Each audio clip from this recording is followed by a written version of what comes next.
Hello everyone, इस video में हम सीटेट पेपर 1 एनवायरमेंटल स्टडीज के जो क्वेश्चन प्रीवियस ईयर में आए हुए हैं वो क्वेश्चंस हम इस पेपर सेट में कवर करेंगे। आप लेफ्ट साइड पे जो टॉपिक्स देख पा रहे हैं इन सभी टॉपिक्स के प्रीवियस ईयर के क्वेश्चन सेट 1 में कवर कर लिए गए हैं। इन सभी टॉपिक्स के क्वेश्चंस देखने के लिए आप उस सेट को देख सकते हैं। और इस वीडियो में हम राइट साइड पे जितने भी टॉपिक्स दिए गए हैं इन सभी टॉपिक्स के जो प्रीवियस ईयर में क्वेश्चंस आए हैं वो कवर करेंगे। और इन सभी टॉपिक्स की वीडियोस और क्वेश्चन सेट देखने के लिए आप चैनल की प्लेलिस्ट में जा सकते हैं, जहां आपको एनवायरमेंटल स्टडीज सीटेट का प्लेलिस्ट मिलेगा। उस प्लेलिस्ट को आप ओपन करें और सारी वीडियोस आप सीक्वेंस में ले सकते हैं। तो let's get started. Question number 1 है, a teacher of class 5th conducts an activity in which she asks her children to drop some sugar on ground and asks them to wait until the ants come. Children can be given meaningful learning from this activity if teacher। एक teacher ने बच्चों को experiment करने के लिए कहा, एक activity करने के लिए कही, जिसमें उन्होंने कहा कि कुछ चीनी के दाने आप जमीन पर डाल दो और देखो कि कितनी देर में चींटियां आती है। इस एक्टिविटी से बच्चा कुछ सीख सकता है अगर टीचर क्या करें। यहाँ 4 ऑप्शन दिए गए हैं। If teacher encourages his or her children to observe activity, अगर टीचर उन बच्चों को एक्टिविटी ऑब्जर्व करने के लिए एनकरेज करें। Encourages his or her children to share their experience, अगर वो बच्चों को उनके एक्सपीरियंस शेयर करने के लिए कहे। Encourages his or her children to observe share their experiences followed by discussion on activity, पहले वो बच्चों को ऑब्जर्व करने के लिए कहे और फिर उसके बाद जो एक्सपीरियंसेस उनके बने उन्हें शेयर करने के लिए कहे। Encourages his or her children to answer the question at their home related to activity, बच्चों से कहे कि वो क्वेश्चंस के आंसर घर पे जाके करें। इनमें से कौन सा अच्छा तरीका होगा बच्चों को इस एक्टिविटी में एंगेज करने का? अगर टीचर बच्चों को वो एक्टिविटी ऑब्जर्व करने दे और फिर उसके बाद उनसे एक्सपीरियंस ले तो सबसे ज्यादा अच्छा रहेगा और बच्चे लर्न भी करेंगे और टीचर को भी पता चलेगा कि बच्चों ने क्या सीखा। नेक्स्ट क्वेश्चन है, Sushma wants her students to be sensitised for conservation of trees. Sushma चाहती है कि उनके जो स्टूडेंट्स हैं वो ट्रीज को कंजर्व करने के लिए सेंसिटाइज हो, संवेदनशील हो। Which one of the following is most suitable activity to do so, इसके लिए टीचर क्या एक्टिविटी बच्चों से करवा सकती है? कंडक्टिंग अ डिबेट, क्या वो डिबेट करवा सकती है या ग्रुप डिस्कशन करवा सकती है, पोस्टर बनवा सकती है, या फिर बच्चों को कह सकती है कि वो एक ट्री को अडॉप्ट करे और उसका पालन पोषण करे। इनमें से कौन सी एक्टिविटी सबसे ज्यादा सही रहेगी बच्चों के लिए? जिसमें बच्चा खुद इन्वॉल्व होगा वो एक्टिविटी सबसे ज्यादा रहेगी। और वो कौन सी एक्टिविटी जिसमें बच्चा खुद इन्वॉल्व होगा? जब बच्चा ट्री को अडॉप्ट करके उसे नर्चर करेगा, वो सेंसिटाइज होगा कि किस तरीके से एक ट्री बड़ा होता है और उसे कितना टाइम लगता है। नेक्स्ट क्वेश्चन है, Abhay asked his students to do a survey in groups on diseases that people in their neighborhood suffered from. अभय ने अपने स्टूडेंट से कहा कि वो एक सर्वे करे उस डिजीज पर जो उनके नेबरहुड में फैली हुई है। The survey is not mentioned in the text book, और जो सर्वे है टेक्स्ट बुक में मेंशन नहीं है। Which option is not relevant for this teaching learning strategy, इस टीचिंग लर्निंग स्ट्रेटेजी के लिए कौन सा ऑप्शन रेलेवेंट नहीं है?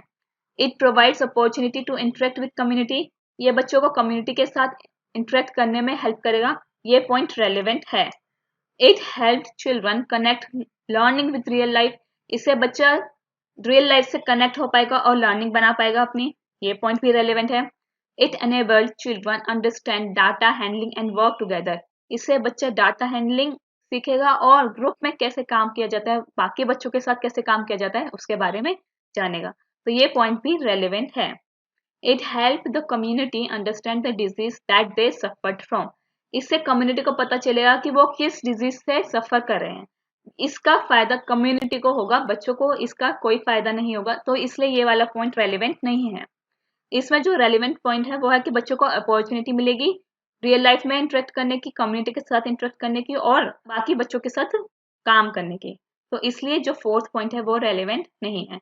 इसमें सर्वे वाली एक्टिविटी का डिस्कशन किया गया है, ऐसी और भी एक्टिविटीज हैं जिसकी वीडियो मैंने बनाई है, उस वीडियो को देखने के लिए चैनल की प्लेलिस्ट में जा सकते हैं, जिसमें आपको एक्टिविटीज टू टीच ईवीएस नाम से एक वीडियो मिलेगी, आप उस वीडियो को देखें और बाकी एक्टिविटीज के बारे में जानें। फिर है, which of the following is are activities in EVS classroom? EVS classroom में कौन सी एक्टिविटी करवाई जा सकती है? पिक्चर रीडिंग करवाई जा सकती है। फील्ड विजिट मतलब बच्चों को ऐसी जगह लेके जाना जो क्लासरूम में लाना पॉसिबल नहीं है और उनको वहां पे जाके ऑब्जर्व करवाना और उनकी नॉलेज एनहेंस करवाना। यूज ऑफ ब्लैक बोर्ड होता है, क्लासरूम में ब्लैक बोर्ड का यूज होता है। तो ये सारी एक्टिविटीज ईवीएस की एक्टिविटीज में काउंट की जा सकती है, इसलिए ऑल ऑफ द अबव इसका आंसर है। भले ही फील्ड विजिट के लिए बच्चा बाहर जाता है लेकिन वो एक मकसद से जाता है और जो मकसद होता है वो उसकी लर्निंग इंश्योर करना होता है, इसलिए फील्ड विजिट भी एक्टिविटी में काउंट होगी। ऐसी और एक्टिविटीज जानने के लिए आप उसी वीडियो को कंसल्ट कर सकते हैं जिसके बारे में मैंने अभी आपको बताया था। नेक्स्ट है, what purpose does group learning serve in an EVS classroom? एक ईवीएस क्लासरूम में जब टीचर बच्चों को ग्रुप लर्निंग करवाती है तो उसका क्या फायदा होता है? Boys and girls can learn separately, ये तो बिल्कुल नहीं हो सकता क्योंकि बच्चा जब ग्रुप लर्निंग कर रहा है तो वो अलग अलग कैसे सीखेगा। To segregate high performers and low achieving students and to do remedial teaching, जो हाई परफॉर्मर्स हैं और लो अचीवर्स हैं उनको सेग्रीगेट करना, अलग अलग करना और उसके बेसिस पे रेमेडियल टीचिंग करवाना, यानी कि जिन बच्चों को एक्स्ट्रा क्लासेस की जरूरत है उनको वो क्लासेस प्रोवाइड करना, ये भी गलत है। अगर ग्रुप लर्निंग होगी तो ये पॉसिबल नहीं है। To inculcate values of cooperation and working together to enable each child participate actively and learn. बच्चों में वैल्यूज डालना कोऑपरेशन की और साथ काम करने की, ऐसी वैल्यूज उनमें इंकलकेट करना, बच्चे को इस काबिल बनाना कि वो एक्टिवली क्लास में पार्टिसिपेट कर सके और लर्न कर सके। तो ये ही है ग्रुप लर्निंग का एक होल सोल पर्पस। इसका जो फोर्थ पॉइंट है ये बिल्कुल भी सही नहीं है क्योंकि इसमें बच्चों को मैनेज करना इजी हो जाएगा, ये कोई इसका पर्पस नहीं है। तो जो थर्ड पॉइंट है जिसमें बताया गया है कि बच्चों में वैल्यूज इंकलकेट होगी, कोऑपरेशन की, काम साथ करने की, पार्टिसिपेट करने की, ये सारी एक्टिविटीज इंकलकेट करना ही ग्रुप लर्निंग का पर्पस है। Next question, why does Iqra encourage her learners to read newspaper and magazine in EVS? EVS में इकरा क्यों बच्चों को न्यूज़पेपर और मैगजीन पढ़ने के लिए एनकरेज करती है? These are entertaining resources available? No. These helps learner to engage with real life? Yes. These helps learners to become independent? No. These helps learners become competitive? No. इसका जो main मकसद है बच्चों को न्यूज़पेपर और magazine पढ़ाना वो यही है कि बच्चा अपनी रियल लाइफ से जो उसके रियल वर्ल्ड में इंसिडेंट्स हो रहे हैं उसके बारे में वो समझ सके। नेक्स्ट है, a teacher always begins by conducting activities followed by question and discussion. पहले टीचर बच्चों से कुछ एक्टिविटीज करवाती हैं जिसके बाद वो उनसे क्वेश्चंस और डिस्कशन करने के लिए कहती है। The objectives of conducting activities, questions and discussion is, ऐसी एक्टिविटीज, क्वेश्चन और डिस्कशन करने का क्या ऑब्जेक्टिव है? Assess the children's process skill? Yes, right. ये बच्चों की प्रोसेस स्किल को समझना है, यानी कि बच्चा कितनी जल्दी सीख रहा है, कितना टाइम ले रहा है, किस प्रोसेस में वो इंक्लूड हो रहा है, इस चीज को समझना। Provide an opportunity to the children to explore? Yes, right. जब बच्चा एक्टिविटीज में इन्वॉल्व होगा तो वो एक्सप्लोर करेगा, नए नए आइडियाज निकालेगा। Provide an opportunity to children to express themselves?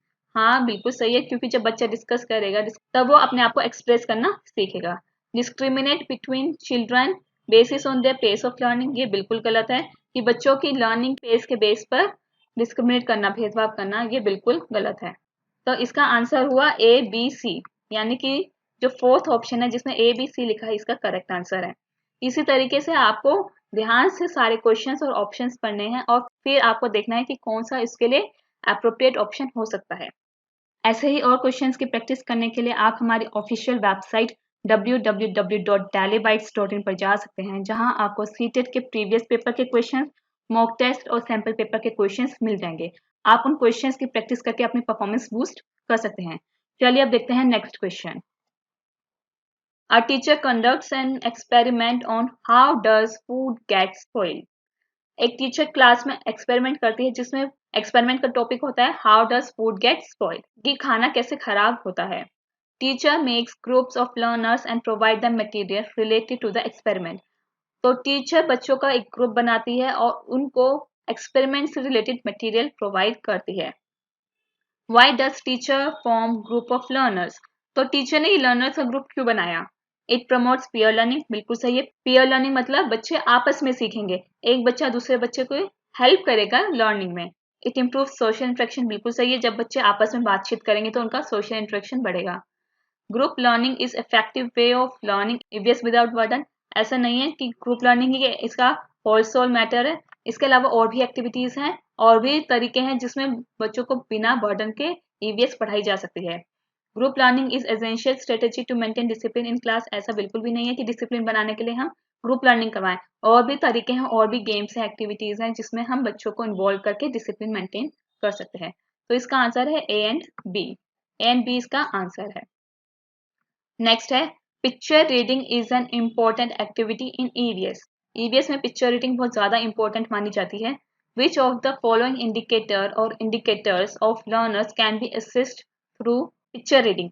Picture reading के जरिए हम बच्चों के किन किन पैमानों को असेस कर सकते हैं।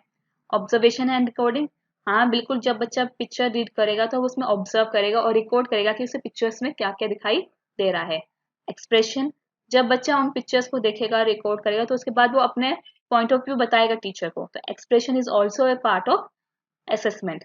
फिर है एनालिसिस। एनालिसिस मतलब कि एक पिक्चर बच्चों को दिखाई जा रही है, लेकिन हो सकता है कि अलग अलग बच्चे उसके बारे में अलग अलग चीजें बताएं, अलग अलग पॉइंट्स एनालाइज करें। तो analysis is also indicator which get assessed during picture reading. Experimentation, experimentation नहीं हो सकता क्योंकि एक्सपेरिमेंट करने के लिए बच्चों को कुछ मटेरियल वगैरह चाहिए, और एक्सपेरिमेंट और पिक्चर रीडिंग ये दोनों ही कंप्लीट अपोजिट एक्टिविटीज हैं। तो आंसर हुआ ए बी सी। नेक्स्ट है Puneet gave his class fifth learners an outline of human body.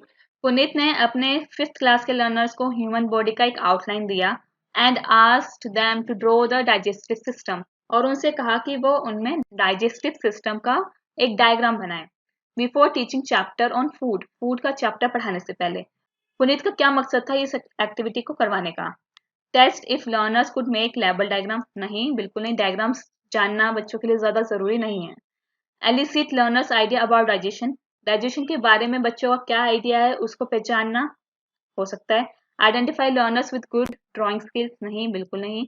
Evaluate learners on the process of digestion, बच्चों को डाइजेशन का कितना प्रोसेस पता है ये जानना, ये भी इसका मकसद नहीं हो सकता। इसका मकसद होगा कि बच्चों के आइडियाज को जानना कि बच्चा डाइजेशन के बारे में कितना जानता है, बच्चों की क्या प्रीवियस नॉलेज है, इस चीज को चेक करने के लिए पुनीत ने वो एक्टिविटी करवाई, ना कि उनको इवेल्युएट करने के लिए। Muskan organised a debate on the topic use of diesel vehicles in transportation should be prohibited.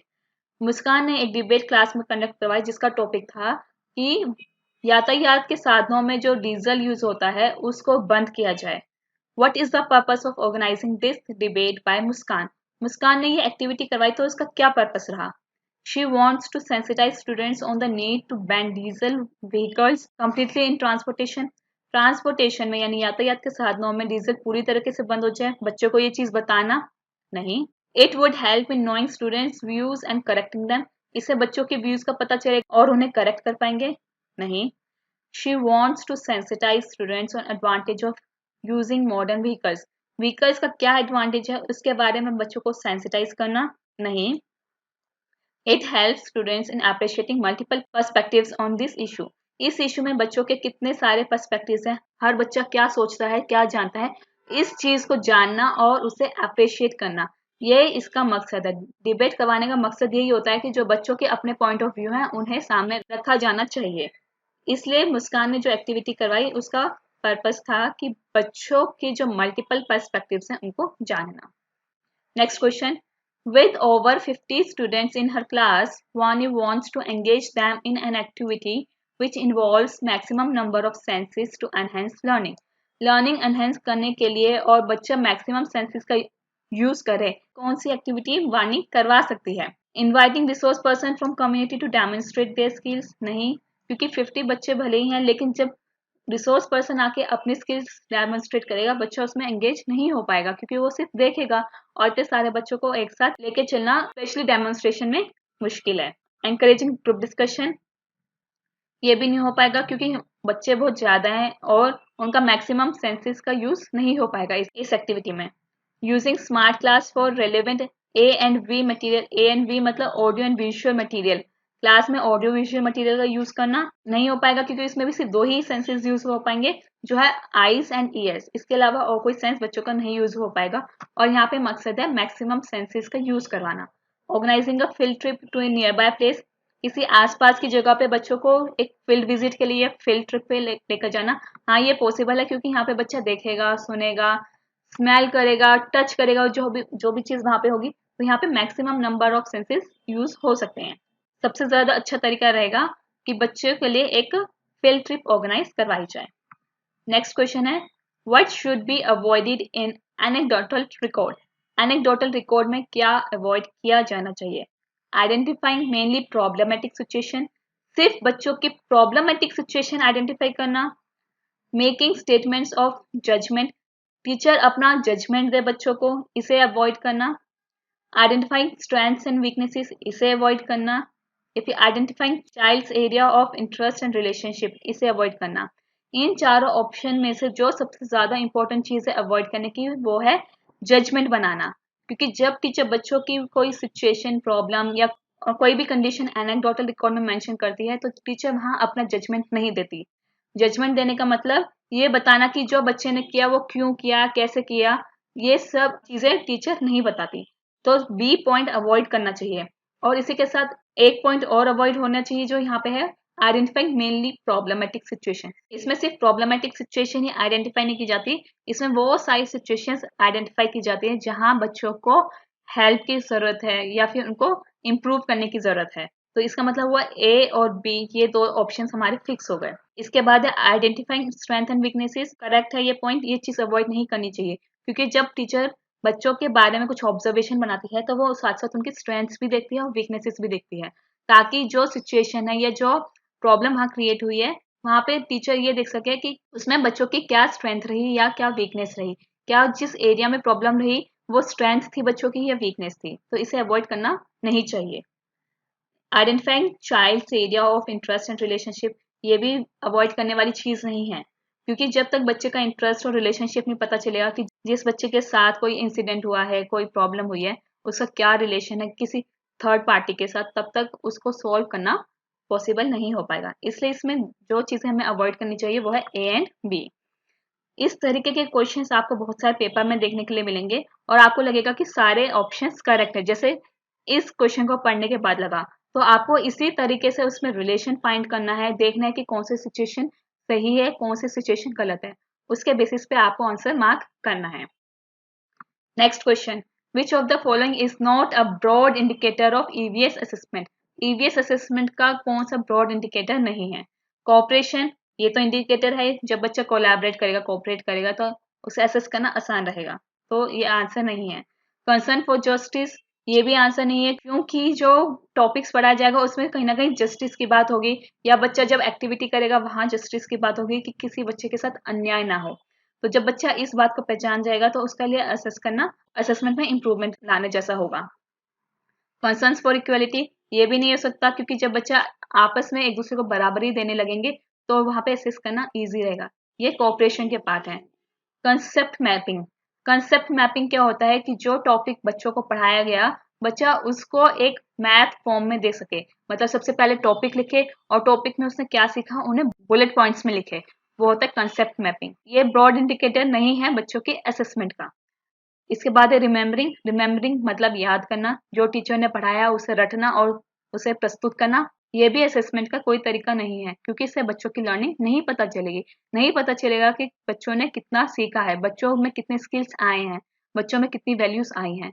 इसका मतलब जो फोर्थ और फिफ्थ पॉइंट है वो असेसमेंट के इंडिकेटर्स नहीं है। क्वेश्चनिंग भी इंडिकेटर है, क्योंकि इससे पता चलेगा कि बच्चों ने कितनी नॉलेज गेन की है और बच्चा कितनी चीज समझ गया है और कितनी चीजें उसे समझना बाकी है। क्वेश्चंस टीचर्स भी पूछ सकती है बच्चों की नॉलेज चेक करने के लिए, और बच्चा भी टीचर से पूछ सकता है अपने डाउट्स एंड कंफ्यूजन दूर करने के लिए। नेक्स्ट है, which of the following is not a tool for formative assessment of learning in EVS. EVS में फॉर्मेटिव असेसमेंट का टूल नहीं है। Portfolio, it's a tool. Rating scale, ये भी एक टूल है।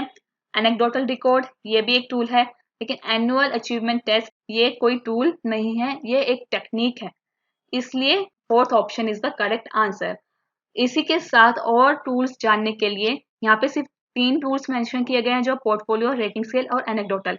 इनकी डिटेल जानने के लिए और इनके अलावा और भी टूल्स हैं, उनके बारे में जानने के लिए आप चैनल की प्लेलिस्ट में जाके tools and techniques for assessment formative and submissive उसकी वीडियो देख सकते हैं, जिसमें आपको सबमिटिव असेसमेंट के टूल्स भी पता चलेंगे और फॉर्मेटिव असेसमेंट के और टूल्स पता चलेंगे और इनकी डिटेल भी देखने को मिलेगी।